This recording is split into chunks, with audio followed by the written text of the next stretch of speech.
So this is one of the most anticipated items that's shown up here in the video. Never had a Tesla before. And what a way to kick it off. What a way to get it started. This is the new Model S Plaid.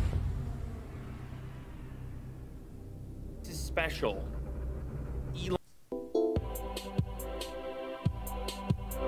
Anyway, this is going to be a comprehensive video.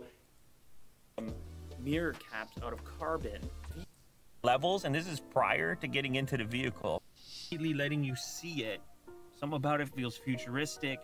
Something about it feels a lot like that cup holder's back to get access to a much deeper compartmentation. But if you want to go for a road trip and get that like 520 that this thing is rated for, then you just shift that limit all the way to the top. Charging to this level will take longer, you see? Or I can go back down. I can set it in the car, I can set it in the app. I also want to mention something that I almost forgot. If you get concerned that your touchscreen might have issues and you can't put the car into drive or reverse, down here, they're really faint right now, but the icons also I bought the demo that you can tap. As far as cameras, I mean, they're huge.